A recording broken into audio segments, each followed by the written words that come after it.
Hello everybody, my name is Zen and I've got a quick update video for you regarding my content plans for Diablo 4. So if you're new to the channel, welcome, glad you're here.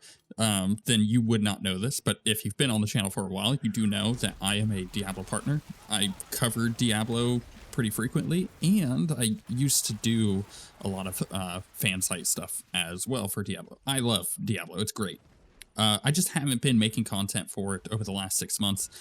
Those of you who've been on the channel probably could understand why, but you don't know the full story. We're going to go into a little bit of that today, but also I wanted to share what my plans are coming up with Vessel of Hatred, because it is about to come out. I'm so excited for it. It just kind of came out of nowhere for me because I've been so busy with other stuff that it is going to prove to be a really nice time to just sit down and have some gaming therapy, you know, just like chill out, tune out the world, and just slay some demons. So first things first, why have I not been making too much content for it? Well, honestly, it boils down to something fairly simple and unfortunate, which is that about 6 months ago, my dad got diagnosed with cancer, and then he ended up passing on September 4th. Now, why does that relate to Diablo? It's going to sound really weird, but you know, grief is a weird thing to begin with.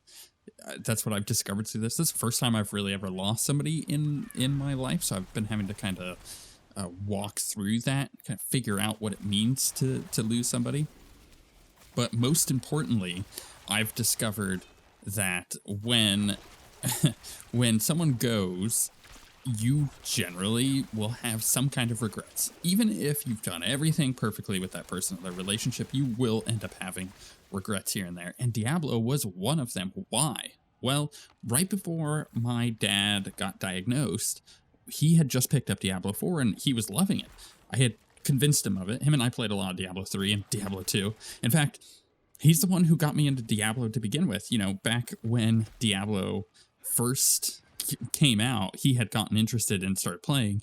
I was not really hyper big into the original Diablo. I played a little bit of it. I ended up finishing the game later in life, but I didn't play too far into the first one. But he loved it. He would just like, I remember he would come home from work and he would just like grind it out, you know? He was just like be killing demons and having fun. And then Diablo 2 came out, and that's the one that I really got into. Same thing, he would grind it out every time he would come home from work, and he would play for like hours on end at night.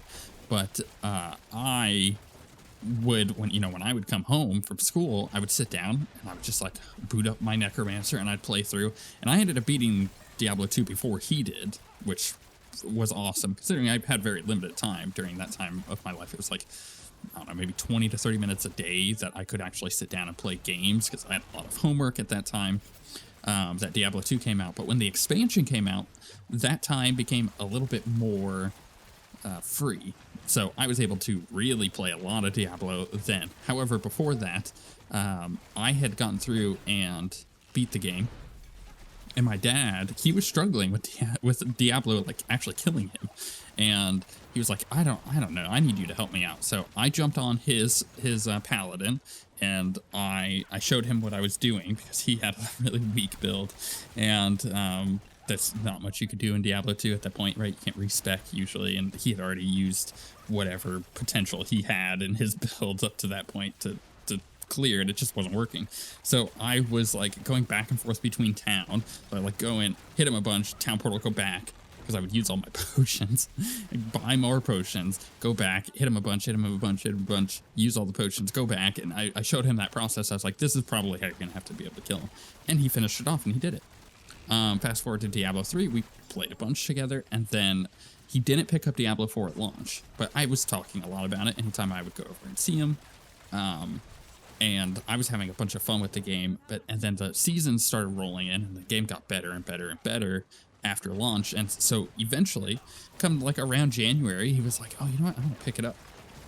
And he starts playing, and he's, playing, he's retired, he's playing an hour or two a day here and there. And eventually he gets to Uber Lilith, and he was like, hey, I need some help with this. Like, I want to get it done, but I might need some help with this. I was like, okay, yeah, I'll absolutely help you.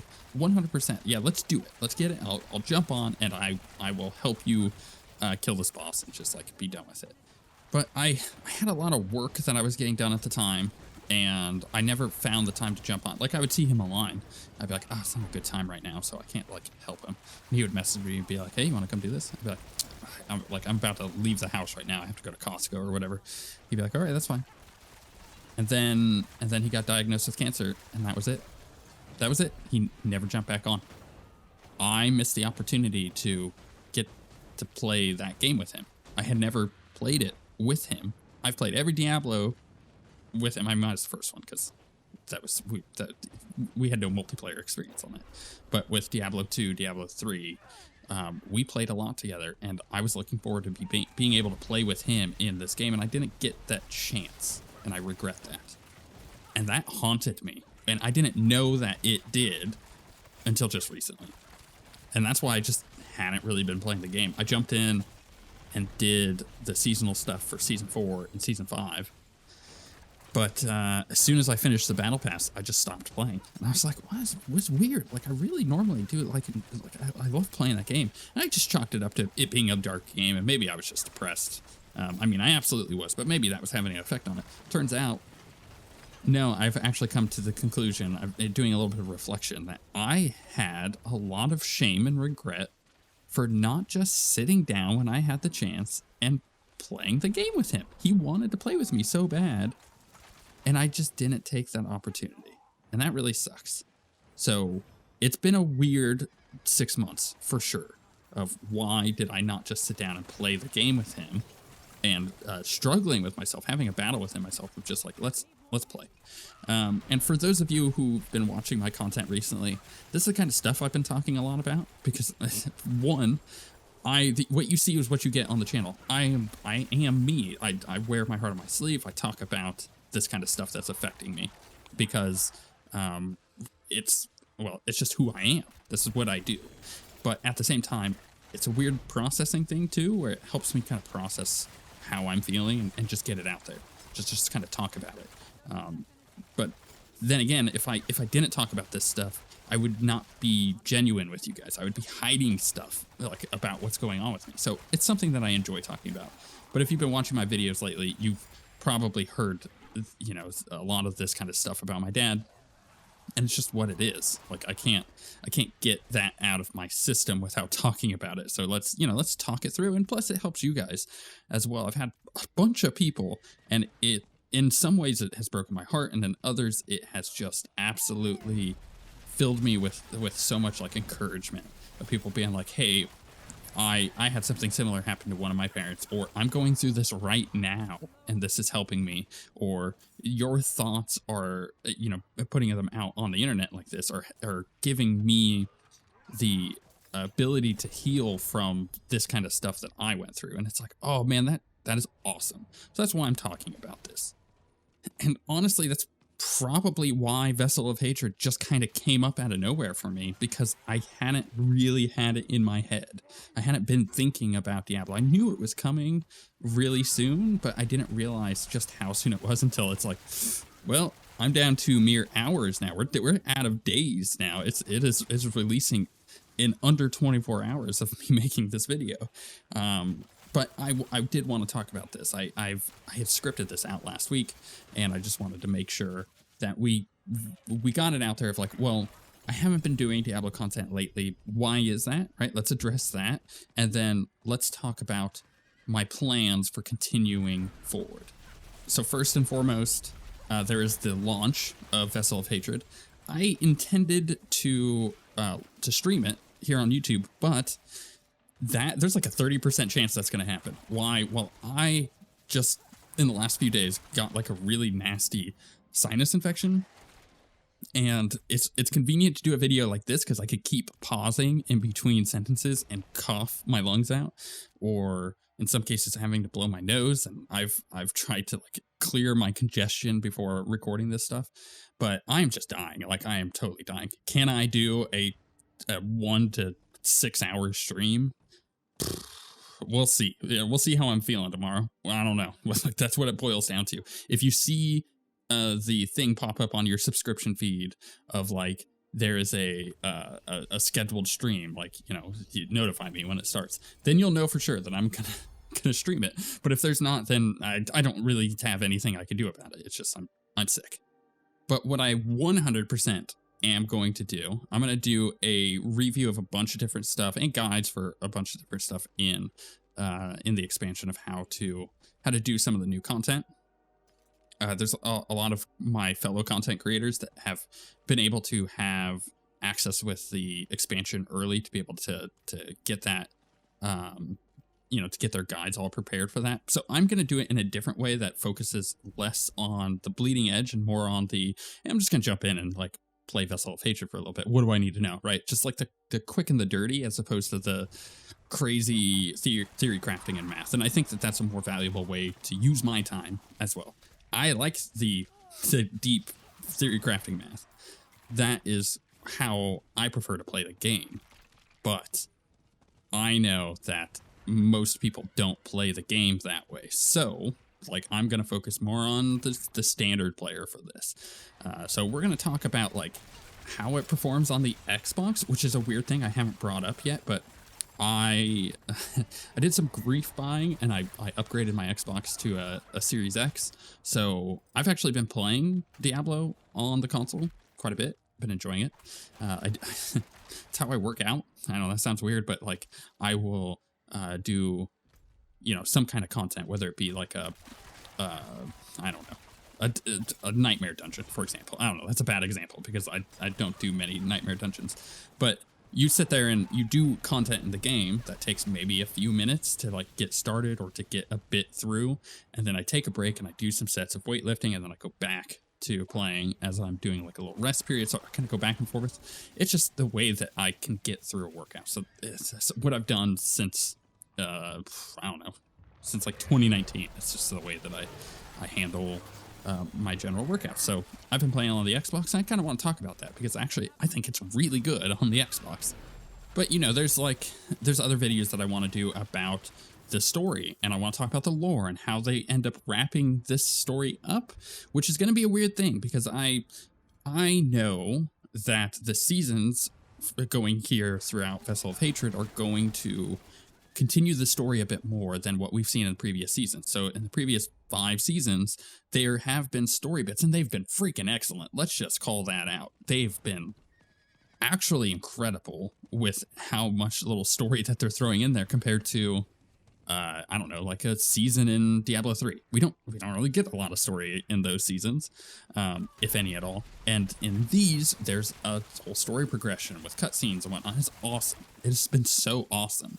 But this is going to be a little bit more tied into the more larger narrative as a whole. So I know that the expansion will likely end on a note of like, oh, is that it? All right, and that's kind of my expectation. Kind of not leaving on a cliffhanger, but just unfinished. Not in a bad way, just in a I'm expecting more story here. And then they will end up giving us that over time. That is my expectation, and I know for most people that might be kind of a crappy situation to end an expansion story on. But you just got to remember that they're going to keep going with it, and this will likely not be the only expansion that they do for this game. So there's a lot going on with this that I want to talk about. I want to get in there, do my impressions of the story, of the new systems, of the new class, the Spiritborn. I'm jumping in as soon as the game launches, doing Spiritborn, trying it out, because Monk and Crusader were like my main classes that I really loved in Diablo 3. And so to be able to do that kind of monkey thing, not as like the animal, but like as the class, and then throwing in a bit of druid and witch doctor in there as well, it just sounds awesome. So I'm looking forward to that. And then I'm also intending to record future seasons if I can't do this one. We'll see how it goes. So the launch of future seasons, I will likely be streaming for several hours and then breaking that down into maybe different videos. I'm not sure how I'm going to do that yet, but the idea is to stream those instead of just doing my like seasonal videos that I would normally do. But that comes down to the fact that my wife hasn't really been playing as much. So usually it's her and I playing together each season, but she's been playing different games. She didn't really vibe with Diablo 4 at launch because of its more mature nature. I like the dark gothic stuff. It's not her thing necessarily. So we've kind of split from playing together, and so I've been playing a lot of the seasons just by myself or with friends, and that's totally fine. Nothing wrong with that. Everything's fine there. Just nothing wrong with that. But that means that I actually have a desire to stream the stuff, because before, if I'm playing with her, you know, we're married. There's like a million and one in-jokes that we're making at any given time as we're having fun. But streaming that is kind of a weird thing, so it's just not worth it for us to commit time like that. But if I'm just playing the game by myself, yeah, then absolutely, I'll consider streaming it. So the plan is to stream all future seasons, and about a 30% chance, like I said, to stream the launch. And then finally, I also have a desire to do some crossover stuff with other Diablo content creators that I know. I'm friends with many, and I have a desire to either jump on some podcasts or to be able to invite them on the channel and to talk about their experiences and stuff. So that's kind of more long-term stuff, but that is part of my plan with Vessel of Hatred, is to kind of lean a little heavier on that. And I think that would be really fun to bring in some different perspectives that aren't necessarily my own. Maybe some that are more hardcore, some that are more casual. I kind of sit nicely in the center, I think, and I'm able to bridge those gaps nicely. But there's a couple things here that I would like from you guys. So for one, I want to know if you're planning on playing Vessel of Hatred. Now, this is with the understanding that the game is on Game Pass. You can play Diablo 4 on Game Pass. I'm not sure if Vessel of Hatred is going to be involved in that. I think you may have to purchase it separately, which is, it's an expansion. So I can see why people might want to just jump into the base game and then determine from there. But let's just say, for the most part, most people have access to the game in one form or another. So are you planning on actually playing Vessel of Hatred?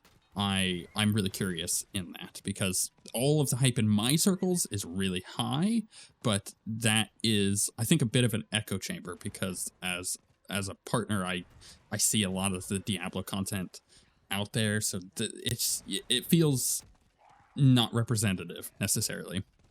But I know a lot of people really, really like it after all of these seasons, so I'm kind of curious, are you one of those people who enjoy it right now, or are you interested in coming back because you're hearing all the good, good news about the expansion and all the new content? Let me know in the comments, of course. And then also, the other thing that I need from you is let me know if there's any particular kind of content regarding Diablo that you think you would want to see from me, because that is also something I'm interested in hearing and taking feedback on. But I personally am so excited for the expansion. I can't wait to play tomorrow. And with all of that being said, we shall see you all next time.